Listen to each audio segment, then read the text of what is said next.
I unfortunately had to move back with my family after my most recent breakup. He and I were living in Boston together in an apartment we got.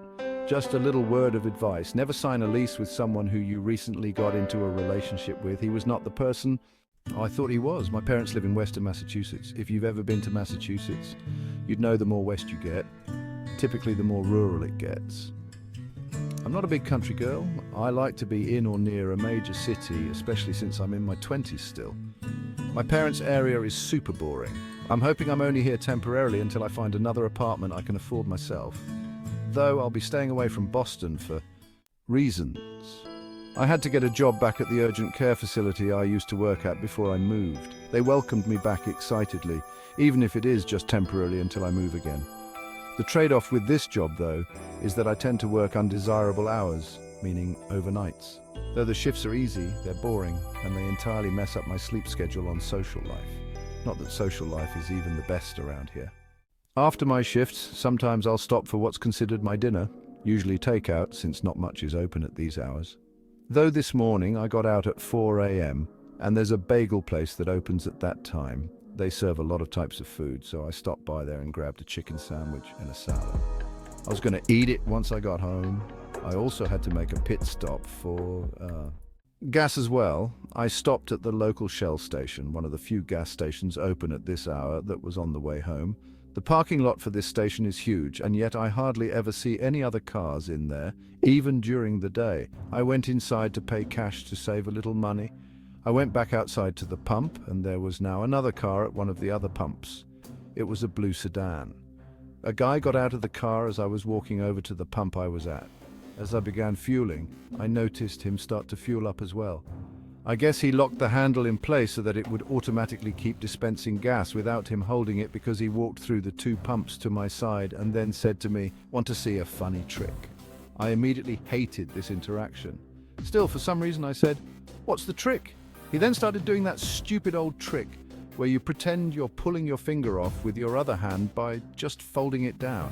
He kept looking down at his hands and then back at me with this kind of sarcastic-looking expression, as if he knew what he was doing was stupid, but honestly I couldn't tell. I fake laughed so that he'd go away, but he didn't stop. He kept doing the trick even after I looked away and tried my best to pretend not to notice anymore. When I felt the click of the gas nozzle indicating that the tank was full, I was so relieved. I quickly ratcheted the nozzle to the pump and hurried inside for my change. When I came back outside, the man wasn't in sight anymore, yet his car was still there, and the hose was still pumping gas into his car. I didn't want to stick around to catch his attention again. I got back in my car, though just out of paranoia I checked the back seats just to make sure he wasn't hiding back there. I locked the doors, and then I was back on the road. I was home in about 5 minutes after that. I was so excited to eat my 4:30 a.m. dinner. I picked up the spare from my parents' hiding spot, unlocked the door, and then quickly hid it back in its hiding spot. I locked the door once I entered. As I always do, I went straight to the kitchen to eat. I make sure to be quiet when I get home late so as not to wake up my parents. We only have 2 cars in the family, so I share my mom's car. I didn't need a car in Boston anyway, but since I moved back, I'd just been using the hidden spare key they would hide in the front to let myself in. As I was at the table eating, I heard the front door being unlocked and then opening and closing. I stopped chewing and froze to listen. With a mouthful of food, I said, "Mom? Dad?" No answer. I didn't hear any footsteps or anything. I hurried out of the kitchen to take a peek in the foyer. No one was in there. I felt like my heart was in my throat. I ran up the stairs to my parents' room and barged in. I was horrified to see both my parents in bed, and they were both awoken to my very forceful opening of the door. I sat very quietly, but in a clear panic that someone just came inside the house. My dad jumped out of bed and hurried downstairs. I cautiously followed behind him. He turned on all the lights of every room we passed. Then he went out front to check for the spare key, and it was missing. My mum and I were absolutely horrified, yet my mum still found the time to lecture me for not checking my surroundings before re-hiding the key. My dad began searching every room in the house, and we followed. When he was done checking my older brother's room, he left to continue searching and left the lights on in there. I stayed behind in this room and decided to check a couple of the spots that I felt my dad had missed. Because, internally I didn't expect to find anyone. I checked under the bed, and then I checked the closets. Nothing. So I went downstairs to the main floor. It seemed my dad was already checking in the basement. I was honestly horrified to go into the basement right now, even with my dad down there. So I stayed on the middle floor with my mum, but curiosity still got me, and I went to the dining room, which is adjacent to the foyer by the front door. I got down on my knees and looked under the table, and there he was. It truly did not feel real. There was that man from the gas station hiding under the dining room table. I recognized him instantly. I screamed as loud as I could, and in response, my mom started to scream too. My 65-year-old dad came up the stairs as fast as he could, ready to fight this intruder. The man came out from under the table and began fending off my dad, who is at least 20 years his senior. And as my mom and I saw him overpowering my dad, we began doing whatever we could as well, hitting and punching at the man as my dad still held on to him. It was when all three of us were attacking him that he finally decided to retreat and fled through the front door. This was when we called the cops, and thank God for a quick response time. However, that man still had the key to the front door. That night, the police left a police car parked in our driveway to deter that man from coming back. My dad wedged a chair in front of the front door as well and slept in the living room. The next day, he switched out the lock to the front door, and with that, my parents' days of hiding a key outside were over. I do feel guilty for bringing that dangerous man to my parents' house, and it was definitely on me for being careless, but honestly, I think that man followed me with his headlights off because I didn't see any cars behind me the entire ride home. I'm happy for my and my family's safety though. However, this just made me want to move out of here even more. I like driving at night because there's nothing more that I hate than driving in traffic. I'm from New York, Long Island specifically, and the traffic here is truly unbearable. My brother lives in Florida, and I like to go down and visit pretty often. It's a long drive though, depending on when you leave, it could be upwards of 18 hours. I like to leave New York very early in the morning, like 2 a.m., so that I could be out of all the high traffic areas by the time any cars are on the road. So it was a Thursday morning at 2 a.m. that I was leaving home to get on the road. I stopped for my morning coffee at Dunkin' Donuts, knowing I had a long, grueling drive ahead of me. The reason I was driving and not flying was because I was going to be down there for a whole month, and I didn't want to rely on my brother to take me everywhere I needed to go. By the time I was off of Long Island, it was after 3 a.m. It was smooth sailing from Jersey. The drive from New York to Florida is very easy once you're out of New York. You take the I-95 all the way down. At about 4 a.m., the hunger was starting to set in. And so I pulled off the I-95 at the first sight of a food sign. I saw Wendy's on the sign and figured I'd get breakfast from there. I skipped breakfast at the house because waking up so early, I feel like your brain doesn't have a chance to realize how hungry you are for a few hours. At least that's me, personally. I followed the signs to the Wendy's. I was in some random spot in Jersey. There were no streetlights here. I felt like I was in the middle of nowhere. Just about the only light was from my headlights. When I got to the Wendy's parking lot, some of the lights were on, and I saw a car in the parking lot, so I pulled into the drive-thru. The menu in the drive-thru was lit up, so I thought it was open, but I sat there for over a minute, looking at the intercom, waiting for someone to greet me. But they didn't. I even said, "Excuse me," to no avail. I pulled out my phone and looked up this Wendy's. And wouldn't you know it, it didn't open until 6 a.m.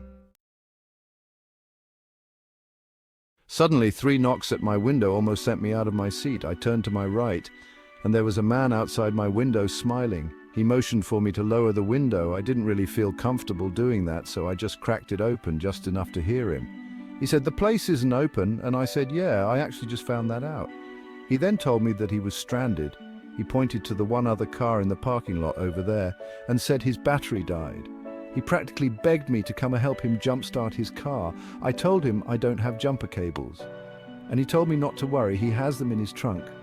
I took one more look at his car parked in the corner spot by the woods, and I said, okay, I believe in karma, and I knew I'd have bad karma if I left this man stranded in a situation that I could have easily helped him out in. He backed away from the car so I could pull my car next to his since he was parked head in. I did the same to align our hoods as close as possible. I got out from my car after popping my hood. He went to go pop his hood and grab his jumper cables. After we connected the cables to the respective terminals, I started my car again. We gave it a minute before I told him he should go try starting his car. He took his sweet time walking inside, but when he tried starting it, the car didn't start.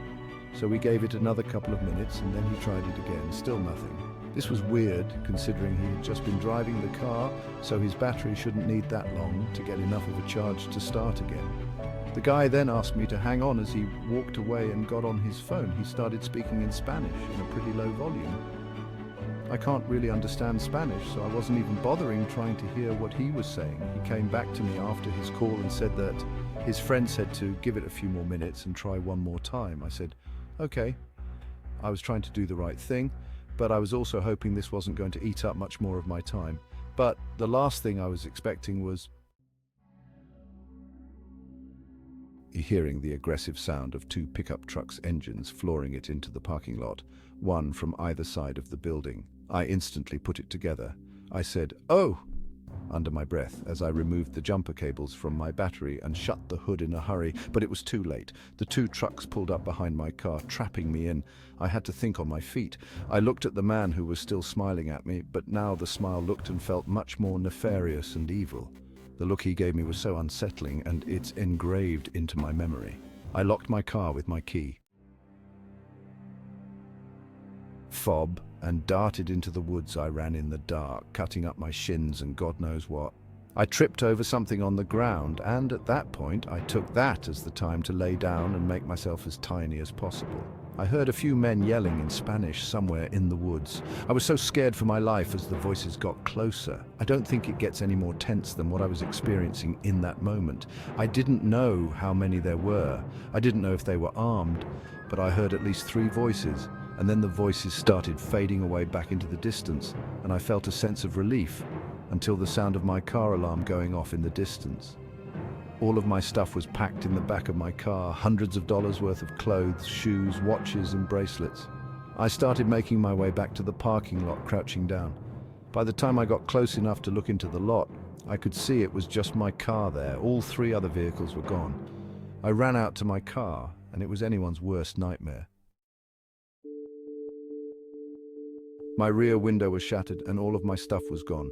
Basically, 80% of my entire wardrobe was just stolen. My suitcase in the trunk and all the bags in the back seats, everything. I actually started to shed tears out of pure stress. I called the police and explained everything. The officers on scene told me they would have to get the CCTV footage from the Wendy's when they opened. After taking all of my info, I was told I didn't need to stay in town and they would be in touch. I was about 2 hours from home. I turned around and drove home. It was the most stressful, depressing, and defeated drive of my life. To make matters worse, I was contacted by the police department in Jersey, and they told me the vehicle in the Wendy's lot had a fake license plate, and the 2 pickup trucks didn't have plates. He told me they were still going to do what they can. But I knew that was just him trying to give me a sense of hope. My stuff was never found. Those bastards got away with it. Like I said, I believe in karma, and I hope those pieces of filth got what was coming to them. You know, we've all taken a long car trip, haven't we? We've all passed that rest area sign multiple times, wondering if we could make it another 20 minutes or not before having to take a pee break or stretch. Sometimes you're lucky and get one of those huge rest areas with the big buildings, with food and everything, but most other times, depending on where you are, you'll be lucky to get a little one with a tiny building just for restrooms and nothing else. Well, I was on a long road trip, a 15-hour road trip actually, and a big chunk of that drive was overnight. I won't say from where to where because I don't really think that matters much, but I will say that I was in some bum area on the east coast of the US. It was late at night and I was powering through the drive.